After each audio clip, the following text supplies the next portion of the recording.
Bien, nous revoilà pour la suite des tutos sur HLaserScan 4. On va aujourd'hui s'occuper de tout ce qui est outils frame. Donc déjà, qu'est-ce qu'une frame? En fait, une frame, c'est un dessin qui va vous permettre de, en les enchaînant, de créer une animation. C'est comme un dessin animé. Donc vous créez un dessin, puis un autre dessin, puis un dessin, puis après vous dites au logiciel de les faire défiler à une certaine vitesse, et ça va vous faire une animation. Donc on commence tout de suite, on rentre dans le vif du sujet. On voit ici d'abord qu'on travaille sur la frame 0. Donc la première frame, c'est la frame 0. Donc je peux faire un carré par exemple, donc je suis bien sur ma frame 0, et maintenant je veux travailler sur la frame suivante. Donc normalement ici je peux faire défiler mes frames, mais la frame suivante n'est pas créée. Je vais donc créer une nouvelle frame, et là je passe sur la frame 1. Donc je peux retourner sur ma frame 0 ici, et je suis à nouveau sur la frame 1 ici, et je peux faire une infinité de frames comme ça.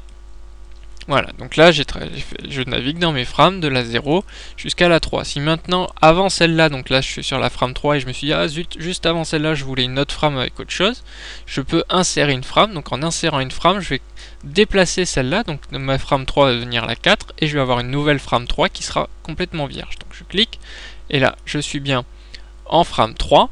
Si je vais sur la 4, je retrouve celle qui était ma frame 3 précédemment, et je peux ici, non, je me suis trompé de bouton, voilà. Sur ma frame 3, je peux dessiner ce que je veux. Maintenant, je veux l'effacer, ma frame 3 par exemple, et bien je la sélectionne et je fais simplement effacer la frame. Donc on n'a rien de bien compliqué.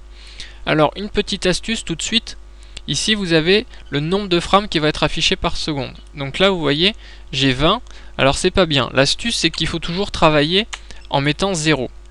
Alors là, vous voyez, j'ai mis 0. Bon, visiblement, ça change pas grand-chose. Mais maintenant, si on met 20, donc je vais faire le test. Des fois, ça marche, des fois, ça marche pas. Si je travaille en mettant un nombre de frames par seconde, des fois, il arrive qu'en travaillant sur une frame qui est affichée, en fait, l'ordinateur, lui, dans sa tête, dans sa mémoire, il fait défiler les frames toujours en permanence dès qu'il a un nombre rentré dans le nombre de frames par seconde. Et si au moment où vous cliquez, il y a une autre frame de charger, et bien vous allez travailler sur la frame qui a chargé en mémoire et non pas sur celle que vous avez à l'écran. Donc depuis que je fais des tutos, j'ai essayé plusieurs fois, ça l'a jamais fait, mais quand vous travaillez, ça va vous arriver. Donc l'astuce, c'est toujours vous mettre ici à 0, et comme ça vous n'aurez pas de problème. Donc vous vous dites ça sert à rien, mais je vous jure qu'un jour vous allez vous faire avoir et vous vous direz il avait raison, et je le sais bien. Donc voilà, la petite astuce, c'est toujours se mettre à 0. Donc maintenant qu'on a vu cette astuce, on va passer sur l'outil morph. Alors vous avez ici le morph et le morph total. Le morph total n'est pas disponible pour les versions gratuites. Donc on va commencer par le morph. Alors ça va nous créer une multitude d'images entre deux images de base qu'on va lui donner. Donc si je lui donne un petit carré, je fais une nouvelle frame et un grand carré. Maintenant je lui dis de me créer des images intermédiaires entre donc ma première image qui est, comme je vous l'ai dit tout à l'heure, l'image 0, et ma deuxième image qui est donc l'image 1. Et il me demande combien je veux de frames intermédiaires. Donc combien il va faire de dessins intermédiaires entre mes deux frames. Je lui en demande 20. Et maintenant ici je peux faire défiler mes frames qui ont été créées. Donc j'en ai bien une vingtaine. Et on voit mon carré s'agrandir. Alors maintenant qu'on a créé notre animation, on peut lui donner une vitesse de défilement. Et aller voir ce que ça donne. Donc là on voit bien, ça s'ouvre et ça se ferme. Donc vous avez ici les petits boutons. Donc là ça tourne en boucle. C'est ce bouton là qui fait que ça tourne en boucle. Si on le... Voilà, vous allez voir, en le désélectant, ça le fait une fois et c'est tout. Donc maintenant, là vous avez vu, enfin ça le fait une fois, c'est-à-dire ça s'ouvre et ça se ferme. Ça s'ouvre et ça se ferme parce que là j'ai ce bouton là de cliquer qui veut dire qu'il fait l'aller-retour. Maintenant si je clique celui-là, ça fait que s'ouvrir, et si je clique celui-là, ça fait que se fermer. Et là on le remet en boucle. Donc là ça se ferme, et là ça s'ouvre.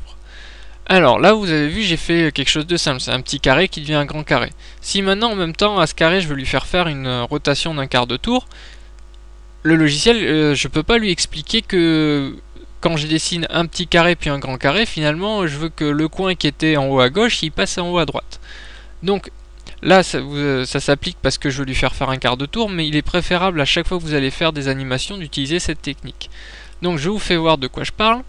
Donc je crée, hop, j'ai une couleur, un petit carré, je fais une nouvelle frame, mais je vais reprendre en fait mon carré en sélectionnant la figure, je la copie et je vais la coller.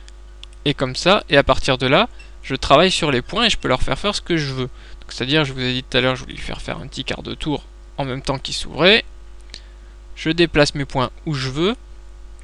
Et vu qu'en fait j'ai repris exact la même figure que la première, pour lui il va repérer les points et comme ça pouvoir faire une liaison entre chaque point. Donc du coup là je lui dis de me faire un morphing entre ça. Et voilà, et maintenant défilant on voit bien qu'il fait un quart de tour. Donc là c'est pour faire un quart de tour, mais je vous garantis que c'est la meilleure technique pour pas que vous ayez des surprises faites par l'outil morphing. Toujours faire un copier-coller de la figure que vous voulez transformer et le faire autant de fois que vous allez avoir d'étapes dans votre morphing. Ça vous évitera d'avoir des points qui apparaissent ou des trucs bizarres qui font pas ce que vous voulez. Comme ça, en prenant chaque point et en les déplaçant un par un, vous allez obtenir exactement ce que vous voulez. Donc maintenant on va passer au morph total. Donc ça c'est ceux qui sont riches et qui ont acheté la version complète. Donc comment ça marche? C'est très simple. Bon, voilà. On fait une première figure. Je vais la copier comme je vous l'ai expliqué il y a 20 secondes. Donc là vous voyez j'ai fait un carré qu'on ne voyait pas, donc c'est pas beau. Hop, on recommence. Je fais... Ah, je veux faire un carré. Voilà, je fais mon carré, une nouvelle frame. J'ai oublié de copier mon carré, c'est pas bien du tout. Hop, je le copie, copier, je passe à mon autre frame, je le colle, je fais une nouvelle frame, et je le colle encore. Sur la frame 2, hop, je déplace les points pour faire un effet super beau, comme ça on va faire, voilà. Et sur la troisième, eh ben, je fais une autre chose, comme ça. Donc le morph total, lui, qu'est-ce qu'il va faire? Donc là, j'ai 3 frames, il va créer entre la frame 0 et la frame 1 un morphing, et entre la frame 1 et la frame 2, un autre morphing. Donc je clique sur morph total et là il me demande le nombre d'images que je veux intermédiaire entre la 0 et la 1 et la 1 et la 2, je lui dis. Et maintenant on voit qu'on peut naviguer, donc là il va jusqu'à ma frame 1 qui était tout à l'heure, voilà l'image que je lui avais demandé, et maintenant il part pour faire la dernière frame. Donc voilà comment ça se passe. On va finir avec cet outil. Donc pour utiliser cet outil, il faut toujours se rappeler qu'il faut d'abord sauvegarder sa figure. Donc voilà, je la sauvegarde, je vais l'appeler Fram. Je sais, je suis pas allé chercher bien loin mon nom.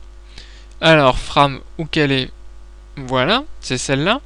Et maintenant je vais me placer à peu près ici. Donc voilà, juste avant. Donc c'était la liaison entre la frame 0 et la frame 1. Et là je vais cliquer sur ce bouton et en fait il va me permettre de sauvegarder soit la partie qui était avant mon curseur, soit la partie qui était après. Donc là il me demande est-ce que vous voulez sauver la partie avec le compteur de frames élevé, donc c'est-à-dire ce qu'il y avait au-dessus de mon curseur. Je lui dis oui. On va l'appeler frame haut. Et voilà, est-ce que vous voulez sauvegarder ce qu'il y avait en dessous du curseur? Oui. Frame bas. Et maintenant je vais pouvoir vérifier ça.